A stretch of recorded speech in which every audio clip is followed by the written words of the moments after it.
Los temas que me interesan. Junto a Fernando Paulsen. La clave me escucha. ¿Cómo están? Bienvenidos a Combinación Clave. Vamos a tomar contacto de inmediato con nuestro primer entrevistado. Es Benjamín Silva, vicepresidente de la Fundación Emilia. Benjamín, ¿cómo estás? Hola Fernando, ¿cómo estás? Qué bueno que llegaste justo, sí, pero en el momento exacto. Sí. Benjamín, desgraciadamente fuiste conocido y tu hija fue conocida por un suceso trágico en torno a un accidente a raíz de una persona que, estando en estado de ebriedad, chocó tu automóvil y mató a tu hija. A partir de ahí se generó una ley que hoy día está haciendo ya, creo que cumple casi, ¿cuántos? 8 años. 4. Ah, mira, yo pensé que había pasado mucho más tiempo. 4 años. Y todos los años hay algo que se agrega o se refuerza, o hay campañas comunicacionales o algún tipo de cosa que gira en torno a la ley Emilia. Y ahora hay una nueva campaña de ese tipo. A ver, cuéntanos un poquitito, antes que nada, ¿cuáles son los datos que ustedes tienen respecto de el impacto que ha significado la ley Emilia en el ámbito de precaverse o de tener algún grado más de cuidado en el manejo en las calles? Mira, los datos son bien sorprendentes. Nosotros tenemos como un pequeño centro de microdatos en Fundación Emilia, que es lo que creamos después de la promulgación de la ley. Y ahí tenemos el registro aplicado al sistema de 30 días, que es el sistema que pide la OECD, es decir, después de que se provoca un delito vial más que un accidente, 30 días después, ¿qué pasa con las personas? Porque nuestra hija se fue oficialmente 29 horas después. Entonces queda como herida grave gravísima las cifras de Carabineros CONACET. Aplicando esto, mezclando cifras del DEIS, del sistema de salud, sistema judicial y la fiscalía, nosotros podemos afirmar con alta evidencia empírica que en 4 años ha disminuido un 40% la cantidad de fallecidos por conductores de estado de ebriedad. Y eso es un récord del mundo. El récord anterior lo tenía Japón y Francia con 30% en 25 años. Entonces es bien impactante que en 4 años baje un 40%. Porque buena parte de la oposición que había, algunos abogados de derecho penal decían, aunque cambie la ley no va a haber ningún resultado. Entonces no solo tuvo resultados, sino que es un récord del mundo, y hay 7 proyectos de ley. Hay uno en Alemania, otro en Italia, otro en estados de Estados Unidos y en estados latinoamericanos que imitan la legislación Ley Emilia. Entonces creemos que ha tenido un impacto súper significativo. Es poco común que una legislación del hemisferio sur impacte el hemisferio norte, digamos. Entonces, en ese sentido, un impacto bien grande, y por eso la motivación de seguir para llegar a la meta, que aunque parezca utópica, es a 0 víctimas. Ahora, esto, tú lo mencionaste ahí al pasar, Benjamín, chocó con algunas personas que eran escépticos respecto de que esto pudiera generar un efecto. De hecho, hubo bastante queja y bastante discusión respecto, en particular, lo que podía pasar con las personas que entraban directamente a cárcel por causa de haber conducido en estado de ebriedad, y se les decía, en ese momento se decía que esto podía generar un chisporroteo o algún tipo de contradicción, incluso constitucional. ¿Cómo se ha visto esa situación particular de las personas que han ingresado a la cárcel a raíz de la ley Emilia? Bueno, como tú sabes, el sistema judicial chileno se evalúa caso por caso, ¿no? Y cada caso tiene distintas interpretaciones. De hecho, los abogados viven en tribunales permanentemente discutiendo sobre hipótesis distintas respecto a los casos y a fundamento de aquello. Lo que te podemos decir como registro es que hay más de 385 personas condenadas con algún o al menos un año de cárcel efectiva. Ahora, ¿cuál es el tema de la cárcel efectiva? Y eso pasa en todo el derecho penal, que es cuando se desarrolla el proceso y te dan otra medida gravosa de libertad, que son arresto domiciliario total, etcétera, se le resta al periodo de condena. Entonces eso pasa en cualquier delito, ¿eh? Abuso sexual, todos los demás restan la retención de de libertad, no solo en cárcel, sino que también en otra medida cautelar de la condena final. Entonces, sumado a esas dos, estos 385 han cumplido con cárcel. Efectivamente hubo un debate, hubieron algunas apelaciones al Tribunal Constitucional. El Tribunal Constitucional tiene que también fallar caso a caso. Entonces, la mayor parte de los casos ha validado, sobre todo cuando se cumplen más de una variable, en el caso de la ley Emilia, y se superan los 5 años de condena, porque ahí automáticamente con 5 años y un día la mitad se cumple en la cárcel. Hay un preproyecto de Código Penal que recoge el año de cárcel mínimo como propuesta. No ha avanzado, ni siquiera ha salido el formato proyecto, pero entendemos que lo que ha tenido impacto es efectivamente que se han producido condenas, lamentable, porque uno no quisiera que no se aplicara la ley, porque detrás de eso hay un muerto y un herido gravísimo, ¿no? Y nosotros no hicimos esto para meter gente a la cárcel, hicimos esto para que no ocurriera. Pero cuando ocurre, se ha ido aplicando y ha demostrado ser eficiente. Quisiera como aclarar un punto respecto al tema de los penalistas, ¿no? En la hipótesis global de ellos es que el aumento de cárcel no disuade la infracción del delito. El problema es la construcción y análisis de datos. El problema es reducir el derecho penal solo a las teorías penales, ¿no? Las teorías penales son dependientes de las ciencias sociales. Y entonces, si tú analizas la ciencia social, cada comportamiento humano o cada infractor de ley se comporta distinto, no se comportan igual, para ser súper claro.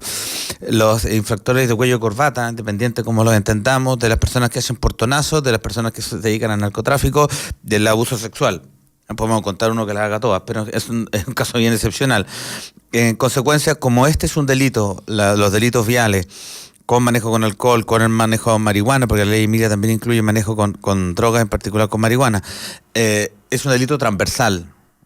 Ocurre de Arica a Magallanes, evangélicos, católicos, agnósticos, ateos, barrios con más riqueza, menos riqueza, etcétera. El 90% de la población le tiene miedo a ir a la cárcel. Le tiene miedo a la cárcel por razones fundadas. Horribles violaciones de los derechos humanos ocurren en la cárcel que nadie justifica, pero razones fundadas. Nosotros los focus group que hemos hecho de personas que siguen manejando con alcohol, dicen, ¿por qué entregar las llaves? Por enviar a la posibilidad de la cárcel. Entonces, demostró ser un mecanismo pedagógico y disuasivo. Sí, eso es un punto interesante, sobre todo si es que se mira en quienes, por ejemplo, tenemos hijos adolescentes, en justamente ese estrato de edad. ¿Qué tanto ahí donde se impacta muy fuerte? En los estratos que pudiéramos decir entre la edad de manejar, 18 años y qué sé yo, te pongo 25, 26 años, donde tú todavía tienes, qué sé yo, la idea o la percepción de que, no sé, eres omnipotente, digamos. Bueno, antes de que te lleguen los achaques. De los que siguen manejando, hay que decir que antes de la ley Emilia el 30% de las personas cuando eran paradas en un control oficial de carabineros tenían alcohol, hoy menos del 2%. De ese 2%, los que siguen manejando el 50% son hombres, no son mujeres, entre 18 y 30 años, que se creen, como dices tú, omnipotentes, que explican el aumento de la enfermedad de transmisión sexual, que implican una serie de excesos, ¿no? Déjame decir una cosa importante, en términos psicológicos. La omnipotencia en este concepto no significa de que uno se cree héroe de Marvel, significa de que uno tiene la percepción de que las cosas pasan, pero no le pasan a ellos. Puede pasar al auto del lado, digamos. Pero no le pasa a uno. Hizo otra campaña que fue una idea de la agencia de comunicaciones Larga Vista que nos apoye gratuitamente. No te pasa hasta que te pasa. Esa percepción la tienen de todo, no solo de los delitos viales. En ese sentido son coherentes. Prueba que la coherencia no necesariamente es buena. El 50% pues son hombres. Quería darte otro dato que es bien perjudicial a los hombres, o miremos el lado positivo, bien favorable a las mujeres. Del total de personas que manejan con alcohol, el 96% son hombres y el 4% mujeres. Y el parque automotriz es 50-50, para que nadie vuelva a decir que las mujeres manejan mal, digamos. 96%. Y el otro estrato que sigue manejando con alcohol son hombres de más de 45 años, que dicen, yo siempre he manejado con 2 o 3 copas, esto es una exageración y a mí no me pasa nada, digamos. Contra toda evidencia científica, existen miles de estudios que prueban que el alcohol y la droga, de la primera dosis, cualquiera sea esta, afectan las capacidades para conducir, pero hay gente que contra toda evidencia sostiene que él es excepcional, digamos. Hay una cierta proyección de omnipotencia. Es bien interesante eso porque es el mismo pensamiento que hace que una persona crea que se puede jugar el 100% de su sueldo a un número de la ruleta. Exacto. Porque va a tener, en el caso personal, va a tener más suerte que todo el resto y las probabilidades van a ser siempre favorables a uno más que al resto. Y por lo tanto se piensa de esa manera. No, yo siempre he hecho lo mismo, a mí no me va a pasar. Si es que van a parar a alguien, van a parar el auto al lado, no al mío. Exacto. Por eso es súper importante, aunque parezca para vencer esa omnipotencia, que cuando se hagan controles de fiscalización, Carabineros lo haga con prensa. Porque la percepción, porque esto se maneja mucho en percepciones, bueno, tú en comunicaciones lo tienes mucho más claro. Cuando se hacen controles y son conocidos, la percepción de posibilidad que te topen es mucho más grande. Entonces no basta solo con aumentar, que lo ha hecho la pega Carabineros, de aumentar los controles. Quisiéramos que hubieran más, pero aumentar los controles, sino que eso fuera conocido. Eso genera mucho más ruido cuando se difunde, ¿no? Y por otra parte, también cuando son personas conocidas, se hace más conocido y genera más cobertura y percepción de amenaza. Estamos conversando con Benjamín Silva, vicepresidente de la Fundación Emilia. Bueno, ustedes han hecho varias campañas y ahora tienen una campaña me gusta mucho que la campaña la tengan con cruzados, digamos, en torno sí, a la Universidad Católica del Club Deportivo, digamos. Sí, claro. Mira, lo que pasa es que el 2010 Chile adhirió al diseño de la seguridad vial. Y entre otras cosas, ese diseño implica que la primera semana de mayo es la semana de la seguridad vial. Nosotros nos dimos cuenta, analizando las cifras, sobre todo las cifras 30 días, que son las cifras reales, que en Chile había una tragedia bien oculta. Mueren casi 120 niños y niñas de 0 a 14 años por delitos viales. Y es la principal causa de muerte externa, niños y niñas. Entonces decidimos transformar esa semana de la seguridad vial en el mes de la seguridad vial infantil, para poder visualizar eso. Hicimos un video en un jardín infantil de Viña del Mar, nosotros somos de Viña del Mar, Jardín Tapangán, donde niños y niñas, siguiendo un poco la lógica de las nuevas bases curriculares de educación inicial, ejercen su derecho ciudadano, deberes y derechos. El video es bien bonito, está en nuestras redes sociales, estamos en Facebook, en Twitter y en Instagram, donde los niños dicen: tengo el derecho a llegar sano y salvo al jardín, tengo el derecho de volver a mi casa. Si toma, una niña que dice: si toma alcohol no maneje. Súper claro, se empoderan muy bien como ciudadanos. Y entonces, bueno, ocurrió en la Católica una situación de un jugador que manejó en esta ebriedad, y a nosotros nos gustó mucho la declaración de Cruzado al día siguiente de José María Urjubasich, que lo escuché en la radio, que dijo: bueno, todos sabemos que no se puede manejar con alcohol. Eso es súper importante, porque no nombró ni a ley ni a fundación, súper bueno, sino que el mensaje: todos sabemos que esto no se puede hacer, basta, ¿no? Entonces ahí nos contactamos, pedimos una reunión, conversamos, tuvimos súper buena acogida y decidimos hacer una alianza para que nos ayudaran a potenciar la campaña. Hoy día en el partido que juega Católica con Antofagasta a las 8:30, cuando salgan los equipos, salen con niños que ellos mismos contactaron, pero van a salir con una polera que pudimos elaborar como Fundación Emilia sobre el mes de la seguridad vial infantil.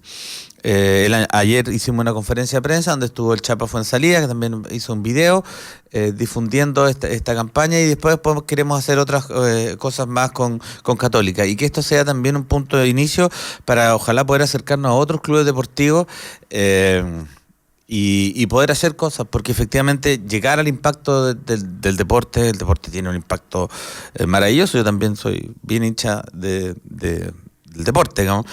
Es muy significativo. Quedamos contentos con la reacción que tuvo la Católica. Ayer se hicieron otros jugadores también, Mañasco, estuvo Mario Lepe, jugador histórico, ¿no? Y efectivamente, vamos a hacer videos con otros jugadores más, poder difundir y poder ser conocido, y eso ha sido súper bueno.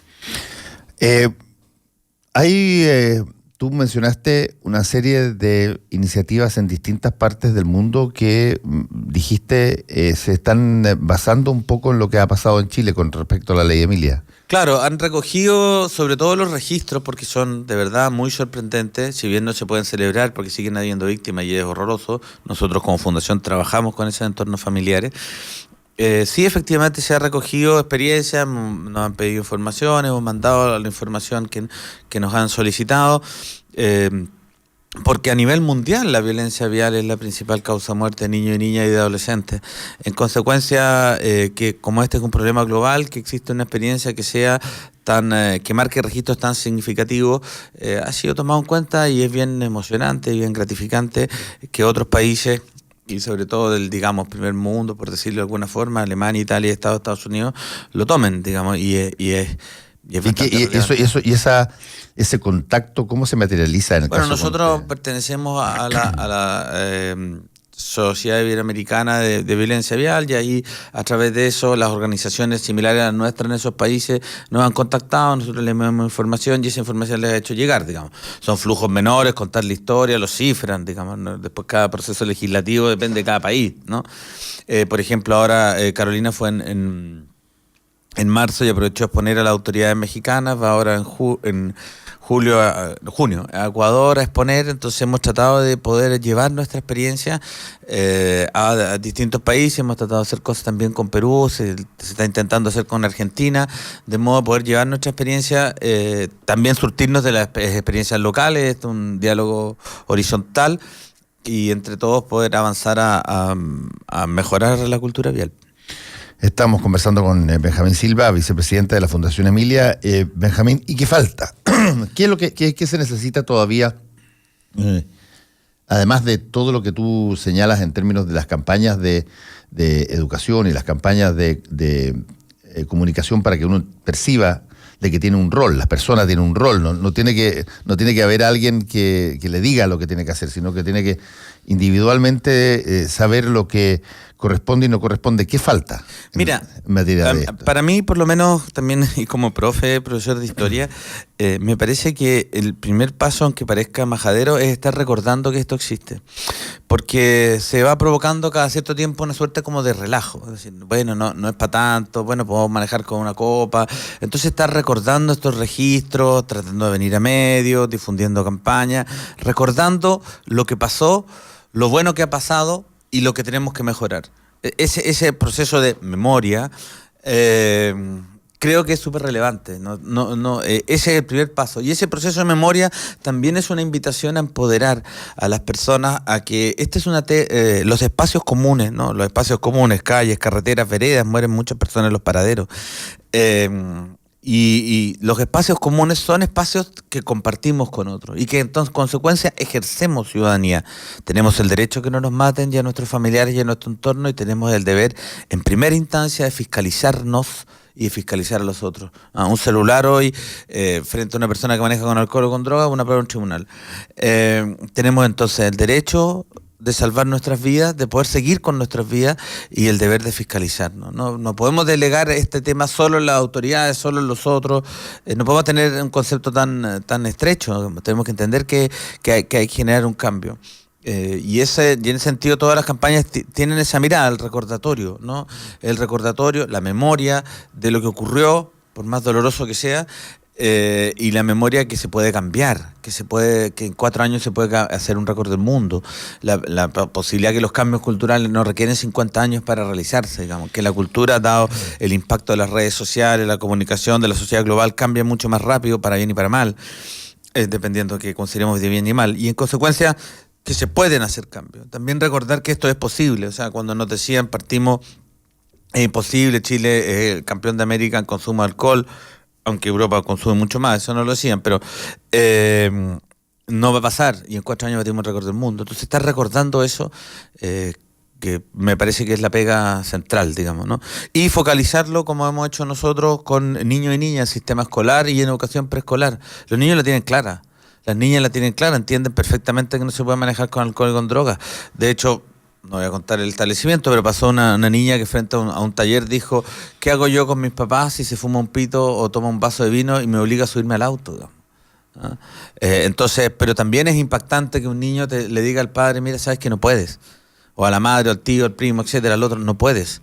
Y eso lo hacen cuando reciben la información. Entonces, está recibiendo formación, vamos mucho a colegios, aceptamos invitaciones a los colegios, a las instituciones educativas, y recordamos, se hacen cosas simples, sencillas, talleres cortos, pero que las personas lo internalizan. ¿Funcionan las campañas, crees tú?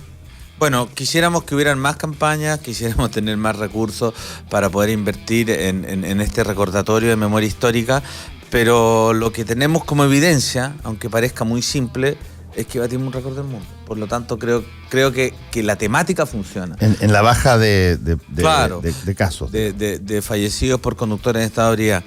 Creo que la temática funciona y que vale la pena seguir adelante. Campaña específica habría que analizarla, yo no soy experto en eso, pero la temática funciona, la memoria genera cambio de conciencia, genera cultura nueva.